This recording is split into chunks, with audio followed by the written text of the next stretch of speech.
লঘুচাপের প্রভাবে আবার উত্তাল হয়ে উঠেছে বঙ্গোপসাগর। বিশেষ করে পটুয়াখালীর কুয়াকাটা উপকূলে দেখা দিয়েছে বড় ঢেউয়ের তাণ্ডব। নদ-নদীর পানি স্বাভাবিকের চেয়ে কিছুটা বৃদ্ধি পেয়েছে। বাতাসের চাপ ও গুঁড়ি বৃষ্টিতে ভোগান্তিতে পড়েছে নিম্ন আয়ের মানুষ। পটুয়াখালী আবহাওয়া অফিস জানিয়েছে, লঘুচাপটি আরও ঘনীভূত হতে পারে। এজন্য পায়রাসহ দেশের ৪টি সমুদ্র বন্দরে ৩ নম্বর স্থানীয় সতর্ক সংকেত জারি করা হয়েছে। এছাড়া দেশের ৭টি অঞ্চলে ঘন্টায় ৬০ কিলোমিটার বেগে ঝড়ো হাওয়া বয়ে যেতে পারে বলে জানানো হয়েছে। নদীবন্দরগুলোকে ১ নম্বর সতর্ক সংকেত দেখিয়ে যেতে বলা হয়েছে।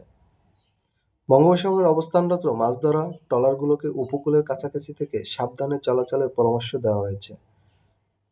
সব ধরনের দুর্যোগ মোকাবেলায় প্রস্তুত রয়েছে প্রশাসন। তবুও নিরাপত্তার স্বার্থে উপকূলবাসীকে সতর্ক থাকার আহ্বান জানিয়েছে আবহাওয়া অফিস। তাহেরুল ইসলাম, বাংলা আওয়ার।